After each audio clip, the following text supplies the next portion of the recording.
시편 23편 1절 말씀이에요. 우리 한 절밖에 되지 않습니다. 우리 같이 한번 같은 마음이 되어서 우리 같이 한번 읽어보도록 하겠습니다. 같이 읽습니다. 시작. 여호와는 나의 목자시니 내게 부족함이 없으리로다. 아멘. 옆에 분들과 같이 인사합니다. 사랑하고 축복합니다.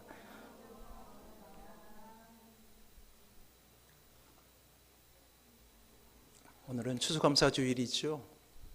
1년 동안 우리를 지켜주신 그 하나님 앞에 감사하며 하나님 앞에 나아가도록 할게요. 사탄이 세상에 내려와 노르웨이라는 나라에 여러 가지 창고를 지었다고 해요.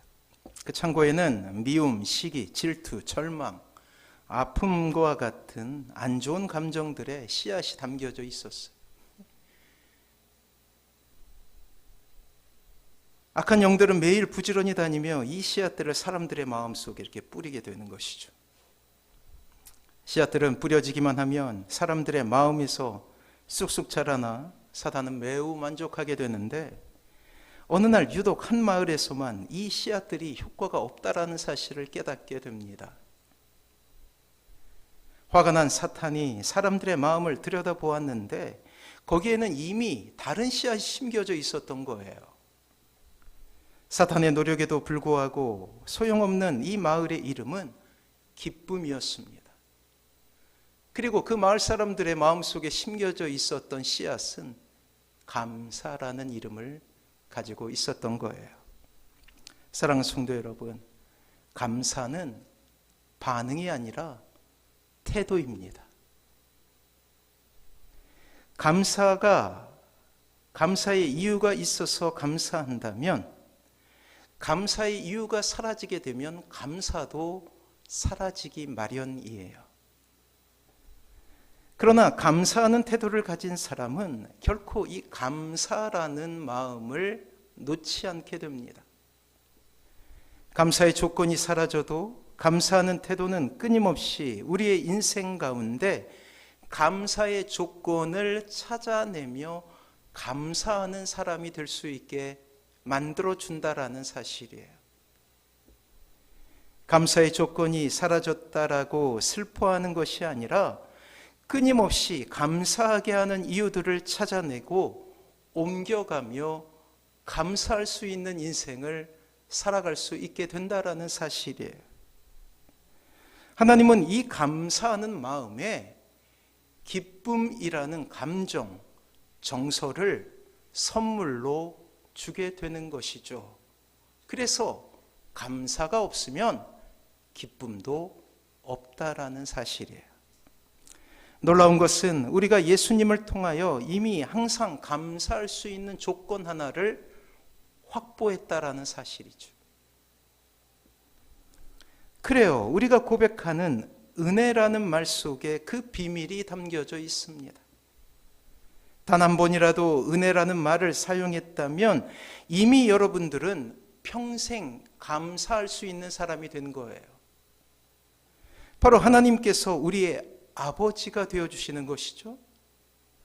주님의 은혜를 체험한 사람은 늘 감사할 수 있습니다. 평생 감사라는 참으로 도달하기 어려운 그러한 삶의 목표 가운데 서서 기쁨으로 살아갈 수 있다라는 사실이에요. 며칠 전 고3 친구들이 시험을 보지 않았습니까? 그래서 뉴스 기사를 보는데 어려웠다라고 그렇게 이야기해요. 킬러 문항이 사라지고 불수능이 되었다라고, 그래서 많은 우리 고3 친구들이 힘들었다라고 그렇게 전해 들었습니다. 근데 제가 기사를 보다가 저의 주목을 끄는 것이 있었는데 결시율이었어요. 결시율이 뭐냐면 신청해 놓고 시험을 보러 오지 않은 친구들이에요. 한 10%에서 한 15% 정도 되더라고요. 각 시도마다. 알고 봤더니 그들의 대부분은 이미 수시에 합격해서 시험을 보러 오지 않는 친구들이었더라고요. 그러니까 수시를 통해서 이미 대학에 가고 그리고 더 이상 시험 볼 필요가 없다라고 여겨서 시험을 보러 오지 않은 친구들이에요. 사랑하는 성도 여러분, 이미 여러분들은 성도라는 이름을 가지고 신자라는 이름을 가지고 살아가는 사람들이죠. 마치 고3 학생들 중에 수시를 통해서 대학에 입학한 것처럼 우리는 이미 평생 감사할 것을 다 가지고 있다라는 사실을 기억하시기 바랍니다. 그래서 우리의 인생 가운데 어떠한 상황이 놓인다 할지라도 우리가 만약 이런 사실을 깨닫고 있다라면 우리는 감사라는 이 정서를 놓치지 않게 된다라는 사실이에요. 하나님을 향한 감사가 우리 안에 있으면 반드시 기쁨이 넘치고 악을 이길 힘을 가지게 된다라는 사실이죠. 자, 한 나그네가 사막에서 길을 잃게 됩니다.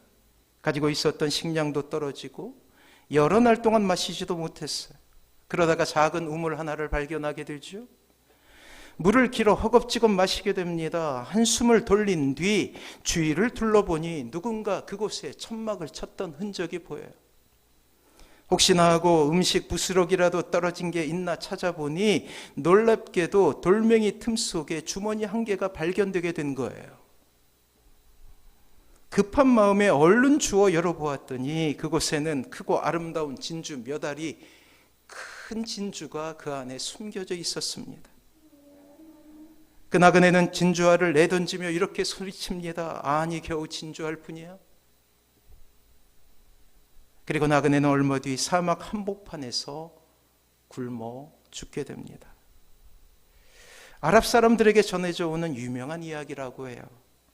굶어 죽어가는 이에게 진주는 빵 한 조각보다도 못한 것이 되는 것이죠. 사막 한복판에서 1억 원짜리 수표가 무슨 의미가 있겠습니까?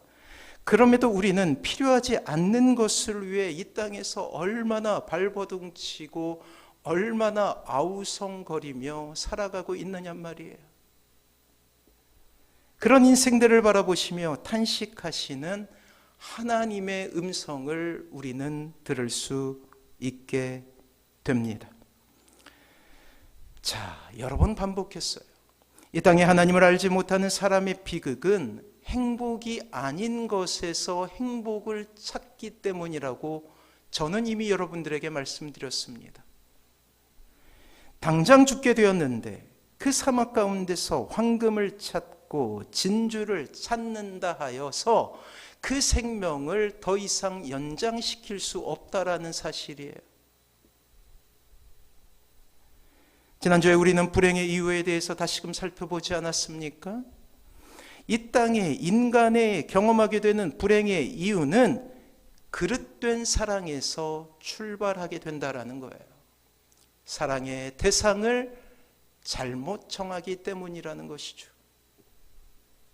안타깝게도 이 땅에 하나님을 믿는 사람들조차 근본적인 행복인 하나님 찾기보다 오히려 행복이 아닌 것에서 행복을 찾으려고 하는 이 불행의 수레바퀴 아래서 참으로 힘들어하고 있는 많은 이들이 있음을 보게 될 때 우리는 참으로 마음이 아픕니다.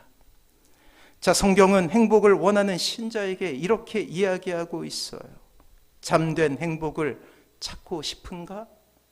그렇다면 감사에 대해 배우라.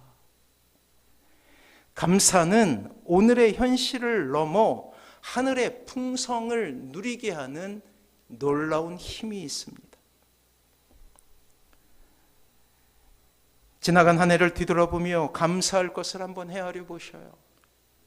바로 그 감사로 인해 세상이 줄 수 없는 만족과 평안으로 우리는 가득해질 것입니다. 위대한 하나님의 사람이었던 아우구스티누스는 행복한 삶을 추구함에 있어서 세 부류의 인간이 있다라고 그렇게 이야기를 해요. 첫 번째 부류는 행복에 이르는 길을 알지 못해 잘못된 길을 옳은 길이라 확신하며 살아가는 사람들이죠. 이 땅에 하나님을 알지 못하는 대부분의 사람들은 이러한 길을 살아갑니다. 열심히 노력해요. 사랑하는 성도 여러분, 세상 사람들 한번 잘 관찰해 보세요. 얼마나 열심히 노력하는지.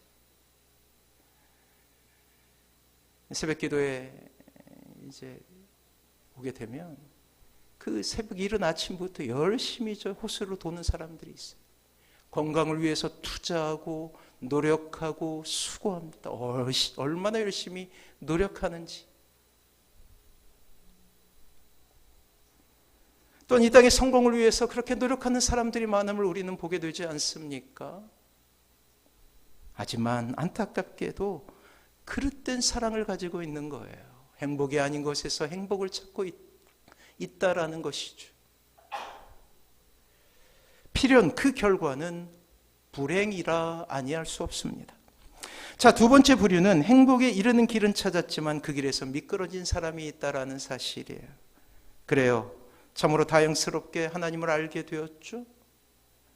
행복의 비결도 이제 말씀을 통해서 깨닫게 됩니다. 하지만 그 마음속에는 여전히 하나님 외에 다른 것에서 행복을 찾으려는 욕망이 있었어요.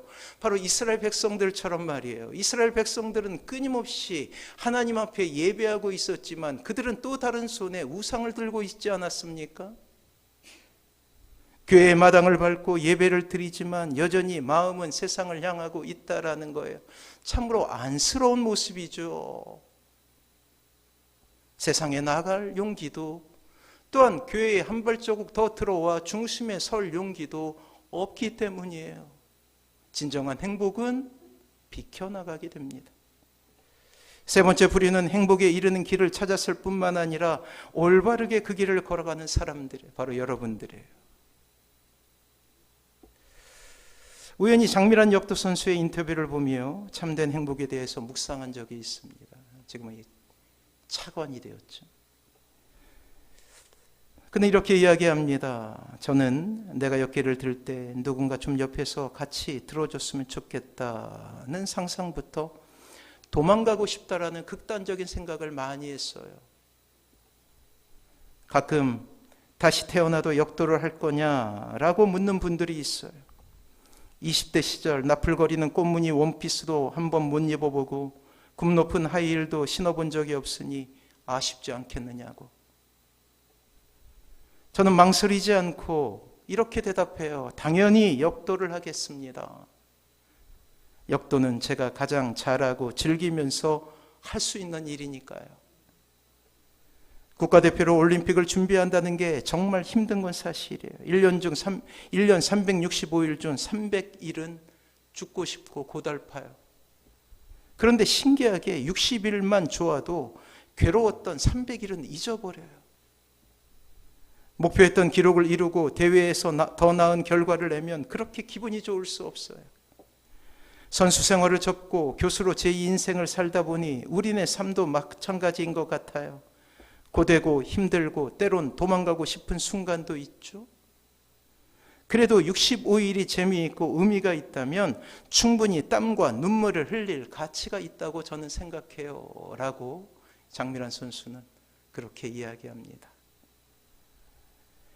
사랑하는 성도 여러분, 100개의 불행 가운데서도 한 개의 감사를 찾을 수 있다라면 그 사람은 행복한 사람이 되는 거예요. 여러분들에게 묻습니다. 여러분들은 행복한 사람이 되길 원하십니까? 불행한 사람이 되길 원하십니까?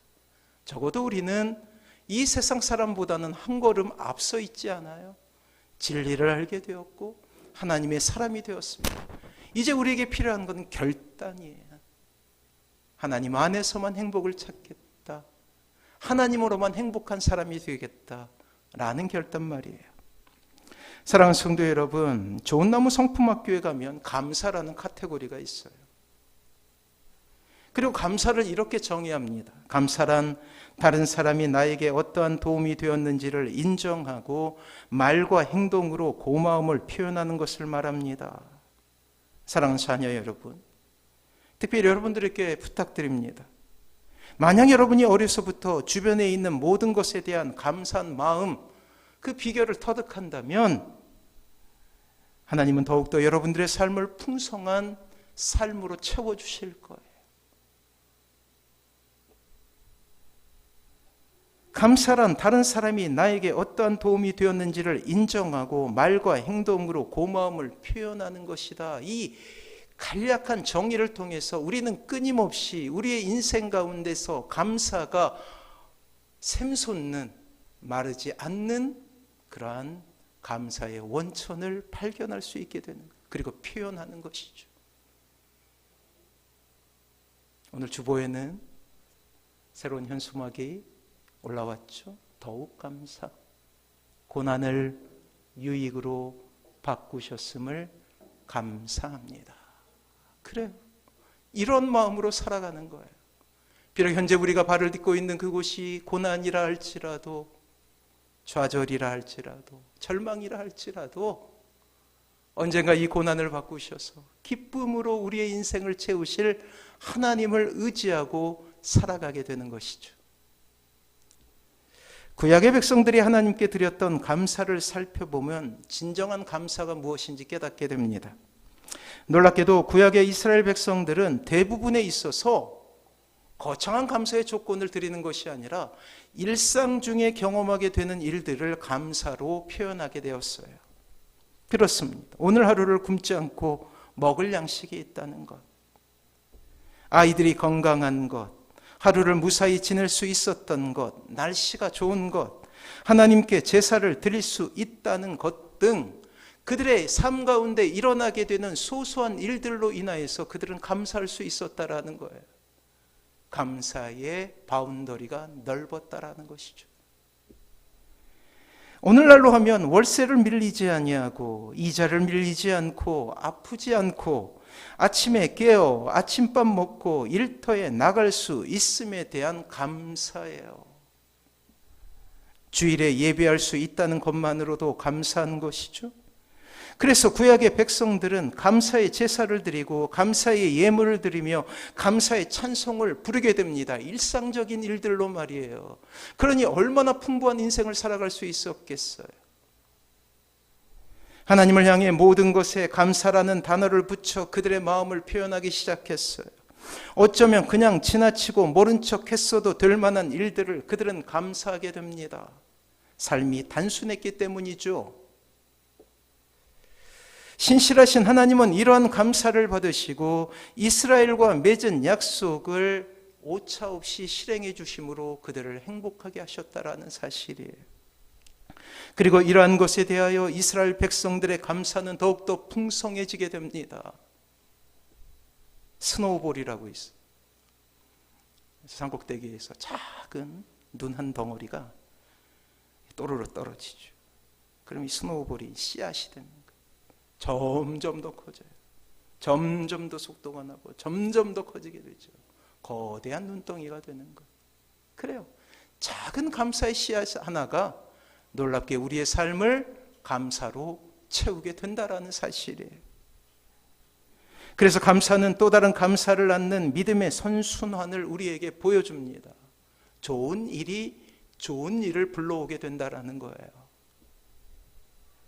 이제 신약의 성도들에게 영원히 변함없는 감사의 조건 하나가 생기게 됩니다. 우리도 신약의 성도이죠.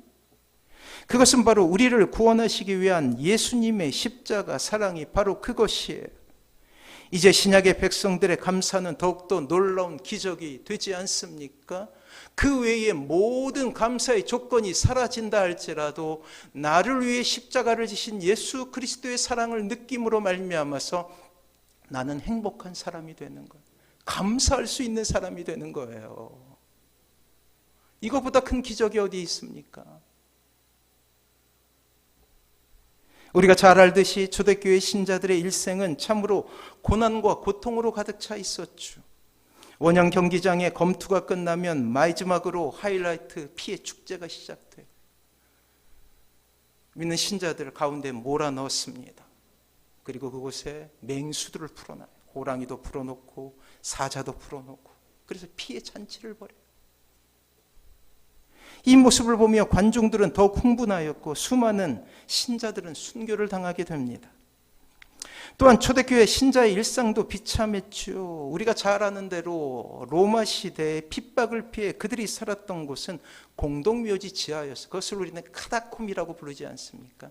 지하 5층에서 6층, 이제 발굴이 됐는데 3층까지 하도 복잡해서 3층까지밖에 발굴이 되지 않는 거예요. 아마도 그 밑에 몇 층이 더 있다라고 이야기를 해요. 시체가 가득한 무덤에 구덩이를 파고 지하 도시를 건설합니다. 그 처참한 곳이 자신들의 집이 된 거예요. 또한 로마 황제 네로는 기독교인들에게 밀랍을 입히죠. 산 사람에게 밀랍을 입힙니다. 그곳에 심지를 꽂아요. 그리고 밤마다 그 사람에게 불을 붙여서 촛불로, 인간 촛불로 삼았대요. 얼마나 비참한 인생이에요. 그럼에도 불구하고 초대교회 신자들은 그들의 언어를 감사로 채워요. 감사. 주님을 만나 기독교 신자가 된 것에 대해서 감격했고, 비록 무덤이었지만 하나님을 자유롭게 찬양할 수 있는 그곳이 그들에게는 천국이었으며, 사랑하는 이들이 순교를 당하는 모습을 보거나 혹은 자신이 순교를 당해도 천국에서 만날 주님을 생각하면서 그들은 기뻐하는 인생을 살 수 있었단 말이에요. 그래서 감사로 넘치게 됩니다. 이것이 기적 아닙니까? 그렇습니다. 감사는 어떠한 조건 때문에 하는 것이 아니라 주님께서 이미 내게 보여주신 십자가의 사랑에 감격하는, 감사로 사는 인생이죠. 지난주에 주목되는 그런 뉴스가 하나 있었죠. 이재용 삼성그룹 회장이 이제 회장이 됐잖아요. 재판석에 선 거예요. 검사 징역 5년에 구형을 했어요. 그렇게도 많은 돈을 가진 사람이 더 많은 돈을 가지기 위해서 불법을 저지른 거예요. 참으로 부끄러운 자리 아닙니까?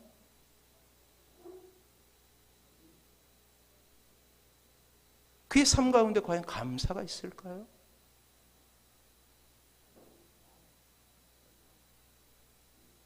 자신이 쌓아 올린 부에 1,000억을 더한다고 해서 그가 감사할 수 있는 사람이 될 수 있겠느냐 말이에요.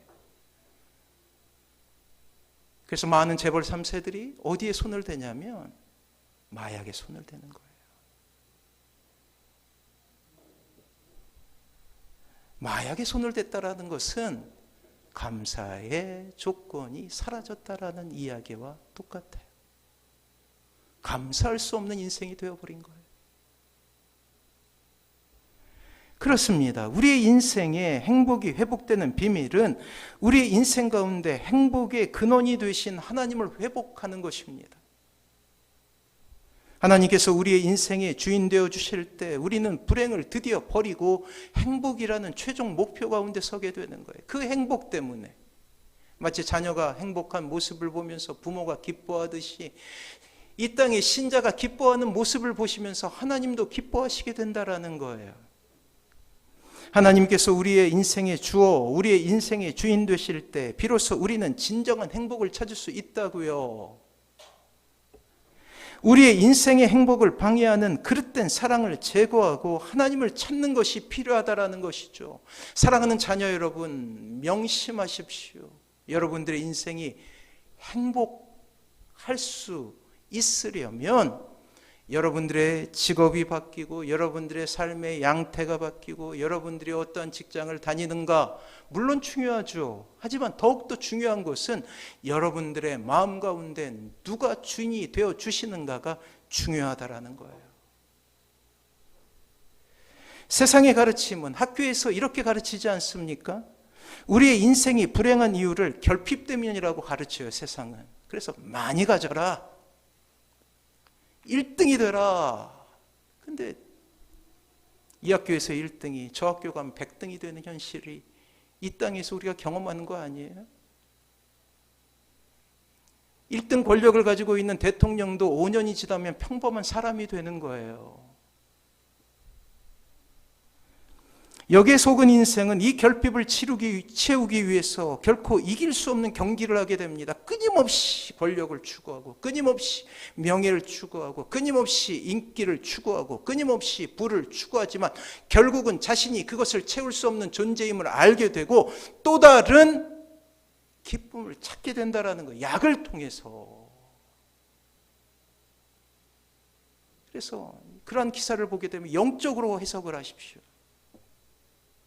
왜 이 땅에 마약이 창궐합니까? 그것은 하나님을 잃어버렸기 때문이에요.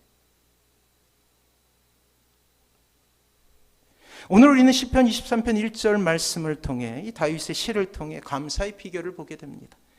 자, 다윗 왕은 우리가 잘 알지 않습니까?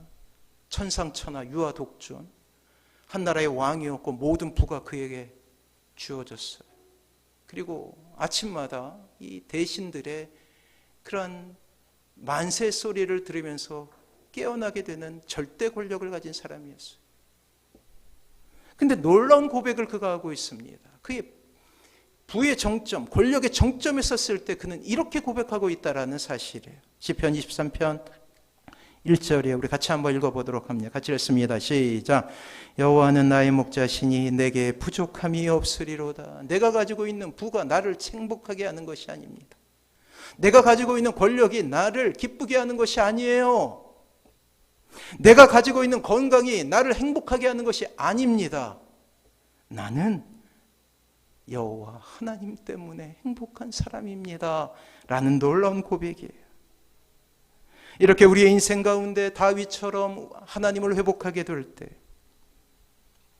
이사야라는 선지자는 이렇게 고백했어요. 메마른 곳에서도 행복을 이야기하면서 기쁨을 이야기하면서 단서를 둡니다.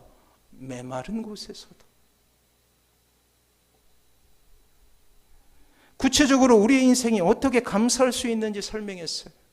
그렇습니다. 하나님께서 주시는 행복의 비결은 하나님을 회복했기에 우리가 서 있는 곳이 메마른 땅이라 할지라도 사막이라 할지라도 그곳에서 감사할 수 있다라는 놀라운 고백을 하고 있다라는 사실이에요.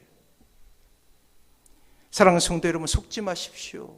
성경은 결코 만사형통에 대해서 이야기하지 않습니다. 이 만사형통에 대해서 이야기를 듣고 싶다면 무당을 찾아가십시오. 신천지를 찾아가십시오.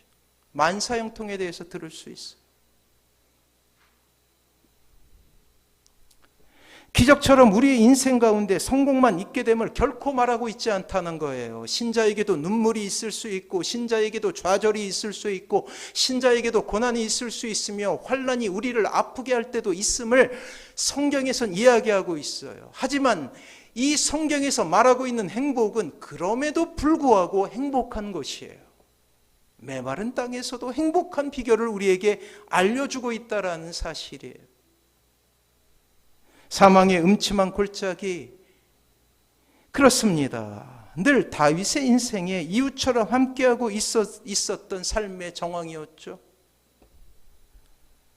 하지만 그런 절망 속에서도 이 다윗은 하나님을 놓지 않아요. 이러한 믿음이, 감사에 대한 열정이 드디어 삶에 있어서도 기적을 만들어냅니다. 그렇습니다. 하나님께서 지팡이와 막대기가 되시어 안전하게 하신다라는 해피엔딩을 경험하게 된 것이죠. 다윗의 고백 다시 한번 들어볼까요? 시편 23편 4절이에요. 같이 한번 읽어봅니다. 시작. 내가 사망의 음침한 골짜기로 다닐지라도 해를 두려워하지 않을 것은 주께서 나와 함께 하심이라. 주의 지팡이와 막대기가 나를 안위하시나이다. 그렇습니다. 행복은 우리 인생이 메마른 곳에 간다 할지라도 행복을 경험하게 되는 거예요. 사망의 음침한 골짜기로 다닐지라도 하나님의 동행하심과 인도하심을 받을 때 우리는 여지없이 행복한 인생이 된다라는 거예요. 사랑하는 자녀 여러분, 사랑하는 아들, 딸들아, 행복한 사람이 되고 싶지 않니? 그렇다면 하나님을 만나야 돼. 주님을 만나야 되는 거야. 다윗은 자신의 인생 학교에서 그것을 배운 거예요. 천재는 99% 땀과 1%의 영감으로 이루어진다라는 유명한 말을 했던 사람이 있죠. 에디슨이라는 사람입니다. 우리가 잘 아는 대로 그는 발명가였어요. 무려 1000여 종의 발명을 해서 이 세상을 바꾼 사람이죠. 우리가 잘 아는 대로 전구를 만들게 된 사람. 어릴 때 달걀을 품고 그것이 병아리로 부화되기를 기다렸다는 일화가 말해주듯이 에디슨은 어려서부터 아주 독특하고 기발한 상상을 했던 소년이었습니다. 그러나 이러한 특이함 때문에 학교 생활에 적응하기 힘들었고 결국 초등학교에 입학한 지 3개월 만에 학교를 그만두게 돼요. 어머니에게 교육을 받으며 일찍부터 자신만의 연구와 발명에 시간을 쏟게 됩니다. 그런데 집안이 무척 가난해서 12살부터 신문과 과자를 기차에서 팔게 되죠. 시간을 아껴 틈틈이 연구하기 위해서 실험실을 화물차 안으로 옮겨가면서까지 실험에 열중합니다. 몰래 했던 행위예요. 그러던 어느 날 실험실에서 기차에서 화재가 발생하게 된 거예요. 다행히 에디슨은 무사했고 다른 사람도 다치지 않았지만 이 일로 에디슨은 차장에게 매를 맞게 돼요. 이 차장이 결국 귀를 다쳐서 청력을 잃게 됩니다. 그 후에 에디슨은 사람들과 교제를 끊고 더욱 연구에 몰두하게 되는데, 그렇게 평생을 바쳐 연구한 결과 우리가 잘 아는 축음기, 오디오, 백열 전등, 영사기, 여러분들이 영화를 보게 된 것도 이 에디슨 덕분이에요. 축전기 등 수많은 것들을 발명하며 사람들을 편리하게 한 것이죠. 훗날 사람들은 이토록 연구를 많이 할 수 있느냐고 그에게 질문하게 돼요. 에디슨은 이렇게 대답합니다. 한번 들어보세요. 그것은 내 귀가 잘 들리지 않았기 때문입니다. 주위가 아무리 시끄러워도 나는 아무런 방해를 받지 않고 내가 하는 연구에 몰두할 수 있었습니다. 그래서 나는 일찍 귀머거리가 된 것을 감사합니다. 사랑하는 성도 여러분, 고난을 유익으로 바꾸셨음을 감사합니다 하며 더욱 감사를 외치는 신자가 된다면 참으로 여러분들은 행복한 인생을 살아가게 될 거예요. 그래요. 우리의 인생 가운데도 참으로 괴로운 시간들이 있습니다. 육신의 병에 걸렸거나 어떤 시험에 실패했거나 가족 간의 다툼이 있거나 물질적인 어려움을 당했거나 세상에서 당하게 되는 어려움들이 신자라고 해서 그냥 물러서는 법이 없다라는 사실이에요. 사랑하는 사람이 먼저 세상을 떠날 수도 있고 믿었던 사람들에게 배신도 당할 수 있어요. 신자라 할지라도. 아니, 신자이기 때문에 더욱더 그러한 오해와 그리고 업신여김을 당할 수도 있습니다.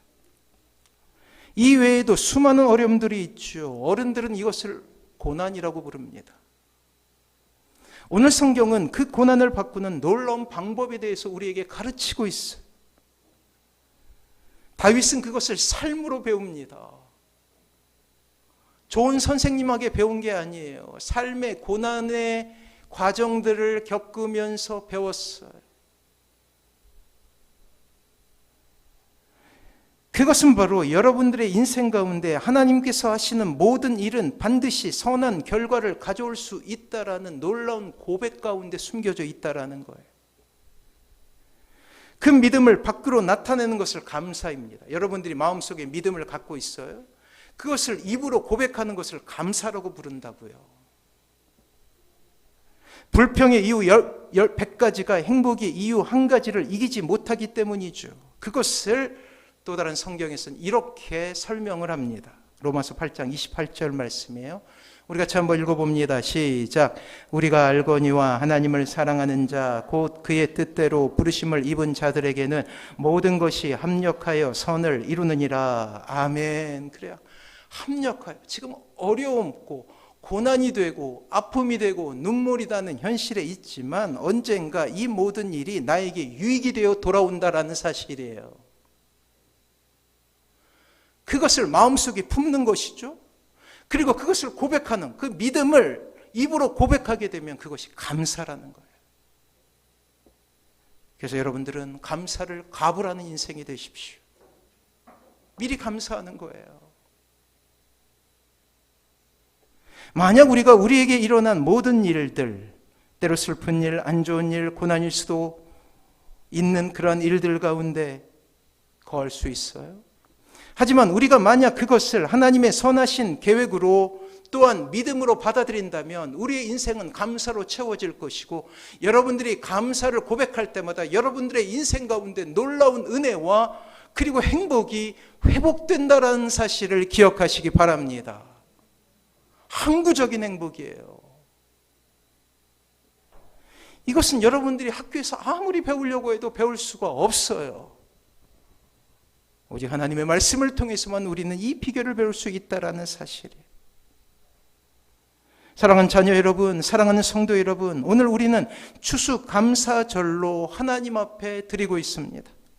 다시 한번 감사는 다른 사람이 나에게 어떤 도움이 되었는지를 인정하고 말과 행동으로 고마움을 표현하는 것임을 기억하십시오. 그래서 고마움을 표현하십시오. 때로는 찬양으로, 때로는 기도로, 때로는 여러분들의 입술을 통해서 여러분들의 이웃에게 가서 표현하십시오. 여러분들의 가족들에게 가서 표현하십시오. 여러분들의 자녀들에게 표현하십시오. 그것이 감사라는 거예요. 놀랍게도 이 감사는 힘이 있어서 이 감사를 통해서 감사를 듣는 사람들마다 하나님을 궁금하게 생각한다라는 사실을 기억하시기 바랍니다. 그래서 저는 오늘 조금 바꾸어 보려고 해요. 따라해 볼까요? 감사란, 크게 따라하세요. 감사란 하나님께서 나에게 어떤 도움이 되었는지를 인정하고 말과 행동으로 고마움을 표현하는 것입니다. 그래요. 그렇게 여러분들의 인생을 몰아가십시오. 불평한다고 해서 우리의 인생이 바뀌는 것은 아니에요. 저도 이제 50이 넘었으니까 살 만큼 살았잖아요. 살아보니 그러하더라고요. 걱정하고 불평하고 원망한다고 해서 나에게 득이 될 것이 없다라는 사실. 사랑하는 자녀 여러분, 여러분들의 삶을 감사로 채워보십시오. 지금부터 감사 연습을 해보는 거예요. 그래요. 감사도 훈련하고 연습해야 되는 것이죠. 죽겠네 하면 죽을 일만 쌓이게 되는 거예요. 감사합니다 하면 감사가 더욱더 풍부해지는 것이죠. 그러면 놀라운 하나님의 기적은 여러분들의 삶을 더욱더 풍성하게 될 거예요. 그래서 여러분들의 인생은 더욱 감사의 인생이 되었으면 좋겠어요. 더욱 감사. 여러분들의 인생 가운데 감사라는 숨겨진 보물을 찾아낸다면 여러분들의 삶은 더욱더 행복하고 기쁜 인생이 될 것입니다. 그 은혜가 안에 거하시는 사랑하는 모든 성도님들 되시길 주님의 이름으로 축원합니다. 이 감사의 마음을 담아서 우리 다시금 이 충만이란 찬양할 거예요. 이제 오늘 마지막 이 찬양 고백하게 될 텐데 여러분들의 인생이 이런 인생이 되었으면 좋겠어요. 충만.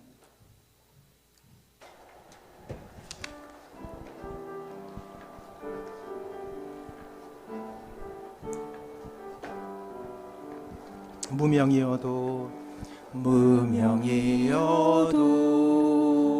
공허하지 않는 것은 예수 안에 난 만족함이라. 가난하여도 부족하지 않는 것은 예수 안에 오직 나는 부요함이라. 고난 중에도 견뎌낼 수 있는 것은 주의 계획 믿기 때문이라. 실패하여도 일어설 수 있는 것은 예수 안에 오직 나는 승리함이라. 난 예수로 충만하네. 난 예수로 충만하네. 난 예수로 충만하네. 영원한 왕 내 안에 살아계시네. 내 몸이 약해도 낙심하지 않는 것은 예수 안에 난 완전함이라. 화려한 세상 부럽지 않는 것은 난 예수로 충만함이라. 난 예수로 예수로 충만하네. 세상 모든 것들도 두렵지 않네. 난 예수로 충만하네. 영원한 왕 내 안에 살아계신